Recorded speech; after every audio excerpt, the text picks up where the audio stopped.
Hello students, welcome to the PND coaching classes learn easily and smartly. तो आज हम start कर रहे हैं केमिस्ट्री का एक नया chapter that is chemical kinetics.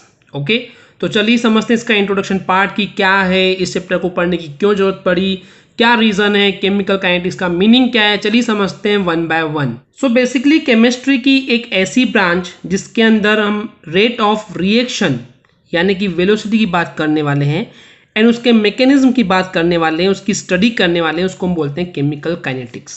Okay, समझिए इस चीज़ को स्टूडेंट्स कि यहाँ पे अभी तक हम पढ़ते आ रहे थे कि रिएक्शन हो रही है, कुछ रिएक्टेंट मिल करके हमको कुछ प्रोडक्ट दे रहे हैं, इतना पता था। बट किस स्पीड से, किस वेलोसिटी से, किस रेट ऑफ रिएक्शन से, यानी कि रेट ऑफ रिएक्शन का मतलब है कितनी तेजी से वो रिएक्शन हो रही है एंड उसके मैकेनिज्म को जब हम पढ़ने जाएंगे उसको हम बोलते हैं केमिकल काइनेटिक्स। क्लियर है? यानी कि केमिकल काइनेटिक्स में हम ये पढ़ने वाले हैं कि कोई भी रिएक्शन जहाँ पे हो रही है वो किस रेट से हो रही है, किस वेलोसिटी से हो रही है, किस तेजी से हो रही है। इन चीज़ की जब हम स्टडी करते हैं तो उसको हम बोलते हैं केमिकल काइनेटिक्स। ओके, यहाँ पे जो ये वर्ड है काइनेटिक्स, इसको डिराइव किया गया है ग्रीक लैंग्वेज का वर्ड है दैट इज काइनेटिक्स, जिसका मतलब होता है मूवमेंट। मूवमेंट का मतलब है कि एक चीज़ से दूसरी चीज़ हो रही है, रिएक्टेंट से हमको प्रोडक्ट मिल रहा है, मूव हो रहा है, राइट। प्रोडक्ट कहीं ना कहीं रिएक्टेंट से, तो किस तरीके से, कितनी स्पीड से, कितने टाइम पे हो रहा है, ये सब चीज़ें कहीं ना कहीं इंपॉर्टेंट है।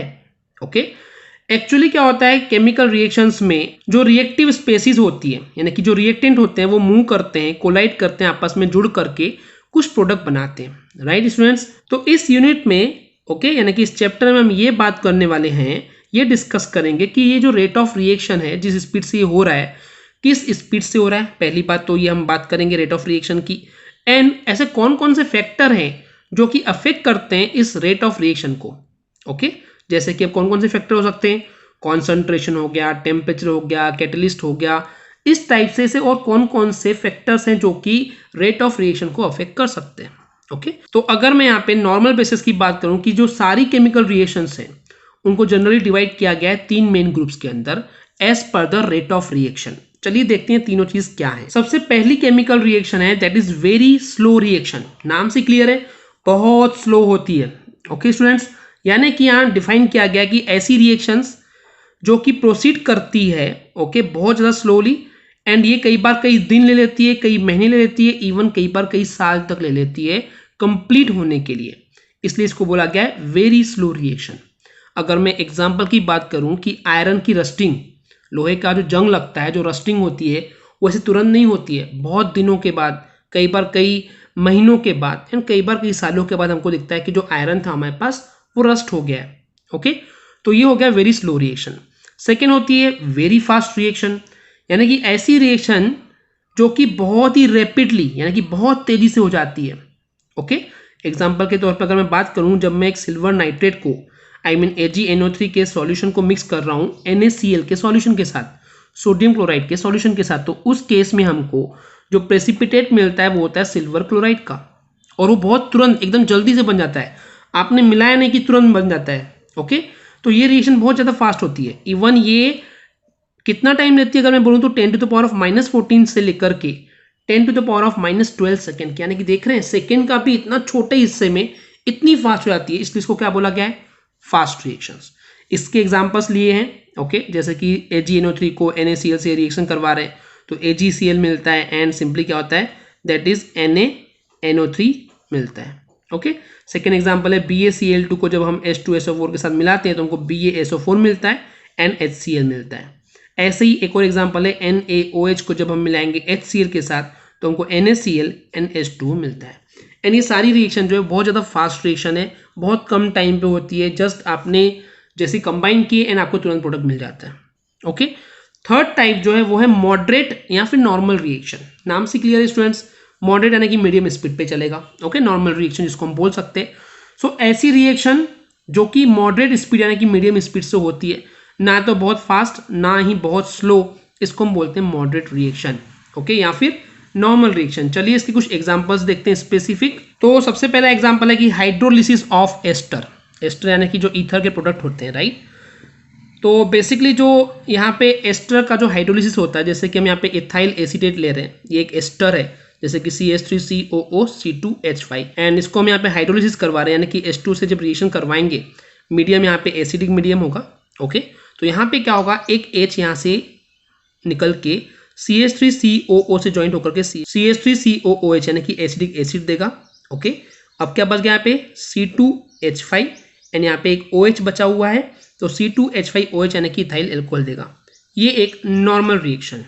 ओके, एक और एग्जांपल देखते हैं, इन्वर्जन ऑफ शुगर, यानी कि अगर आपके पास सुक्रोज है, ओके, आपके पास सुक्रोज है C12H22O11 एंड जब इसका आप हाइड्रोलिसिस करते हैं तो इन्वर्जन का मतलब होता है कि एक शुगर के फॉर्मेट से दूसरे शुगर के फॉर्मेट में ये जाने वाला है। तो क्या होगा, C6H12O6 C6H12O6 यानी कि हमको ग्लूकोज एंड फ्रक्टोज मिलने वाला है अगर हम सुक्रोज का हाइड्रोलिसिस करेंगे तो। ओके, तो ये भी एक मॉडरेट रिएक्शन है या फिर आप बोल सकते हैं नॉर्मल रिएक्शन है। इसके अलावा एक और एग्जांपल यहाँ पे देखते हैं, that is decomposition of hydrogen peroxide, यानी कि आप H2O2 ले रहे हैं। ओके, जब आप इसको डिकम्पोज करेंगे तो आपको वाटर मॉलिक्यूल मिलने वाला है एंड ऑक्सीजन गैस मिलने वाली है। ओके, तो ये भी एक नॉर्मल रिएक्शन। तो एग्जांपल तो बहुत मिलेंगे आपको स्टूडेंट्स। ओके, तो आगे बढ़ते हैं हम इसको समझने के लिए। तो जनरली ये जो मॉडरेट या फिर नॉर्मल टाइप की जो रिएक्शन होती है, ओके, ये प्रोसीड होती है बहुत स्लोली ही होती है, एकदम फास्ट भी नहीं होती, एकदम स्लो भी नहीं होती, यानी कि मॉडरेट मीडियम स्पीड पे चलती है। तो इस टाइप की रिएक्शन का रेट यानी कि किस स्पीड से हो रहा है हम उसको मेजर कर सकते हैं। ओके स्टूडेंट्स, तो इसका मतलब हम केमिकल काइनेटिक्स के अंदर इस टाइप के केमिकल रिएक्शन की स्टडी करते हैं इन द लेबोरेटरी। ओके, अब हम बात करते हैं causes of difference in rate of reaction. हम अभी ये ऑब्जर्व किए स्टूडेंट्स कि कुछ रिएक्शंस वेरी फास्ट होती है, यानी कि उनका रेट ऑफ रिएक्शन बहुत ज़्यादा फास्ट है। कुछ रिएक्शन बहुत स्लो है, वेरी स्लो है, यानी कि उस रिएक्शन का रेट ऑफ रिएक्शन जो है वो बहुत ही ज़्यादा स्लो है। एंड कुछ रिएक्शंस मॉडरेट है, यानी कि हमको एक चीज़ समझ में आ रही है, जो रिएक्शंस का रेट है वो डिफरेंस है। अभी डिफरेंस क्यों देखने को मिलता है, चलिए उसका कॉज देखते हैं। अब यहाँ पे स्टूडेंट जो हमको अलग अलग रिएक्शंस का जो रेट है वो अलग अलग डिफरेंस यानी कि अलग अलग रेट देखने मिलता है। ओवरऑल मैं ये बोलूँ कि कई रिएक्शन जो है अलग अलग रेट ऑफ रिएक्शन शो करते हैं। उसका कारण ये है कि जब ये रिएक्शन होती है तो रिएक्टेंट्स के बीच में बहुत सारे जो बॉन्ड है वो ब्रेक भी होते हैं एंड बहुत सारे न्यू बॉन्ड्स जो है वो बनते हैं। ओके, जब वो नए बॉन्ड्स बनते हैं तब जा करके हमको कोई प्रोडक्ट मिलता है, राइट स्टूडेंट्स। तो यहाँ पे क्या हो रहा है एग्जैक्टली कि अलग अलग अमाउंट ऑफ एनर्जी को हमको देना पड़ता है। क्यों? ताकि वो जो बॉन्ड है वो ब्रेक हो सके एंड नए बॉन्ड्स बना सके। इसके अलावा यहाँ पे एक्टिवेशन एनर्जी भी अलग अलग होती है अलग अलग रिएक्शन के लिए, यानी कि उस रिएक्शन को अगर हमको एक पर्टिकुलर वे से करवाना है तो हमको एक्टिवेशन, उन चीज़ों को एक्टिवेशन करने के लिए एक्टिवेशन एनर्जी की जरूरत पड़ती है। इस वजह से यहाँ पे जो अलग अलग रिएक्शंस का जो रेट ऑफ रिएक्शन है वो अलग अलग होता है। ओके स्टूडेंट्स, अब यहाँ पे जैसे अगर मैं एग्जांपल के तौर पे बात करूँ कि अगर मेरे पास कोई आयनिक रिएक्शन है, यानी कि जहाँ पे आयंस पार्टिसिपेट कर रहे हैं, तो वहाँ पे ये रिएक्शंस जो है वो बहुत इंस्टेंटेनियस होते हैं, यानी कि बहुत तुरंत, यानी अपने मिलाए नहीं कि वो तुरंत हो जाते हैं। ऐसा क्यों होता है? द रीज़न बीइंग, कई ऐसी रिएक्शन जो वेरी फास्ट रिएक्शंस हम जिसको बोलते हैं वो इसलिए होती है क्योंकि वहाँ पे जो बॉन्ड्स होते हैं वो बहुत ईजिली ब्रेक हो जाते हैं। वहाँ पे जरूरत ही नहीं पड़ती कि वेट करो, पहले बॉन्ड टूटने दो, फिर प्रोडक्ट बनने के लिए, नए बॉन्ड बनने के लिए वेट करो, बिल्कुल भी नहीं। आयन से इमीडिएटली ब्रेक हो जाएंगे बॉन्ड, इमीडिएटली किसी और से कनेक्ट हो जाएंगे। सो इसलिए वो बहुत ज़्यादा इंस्टेंटेनियस होते हैं, बहुत जल्दी फास्ट होते हैं। आई होप आपको एकदम बेसिक क्लियर हो गया होगा कि केमिकल काइनेटिक्स में हम क्या पढ़ने वाले हैं, क्यों पढ़ने वाले हैं।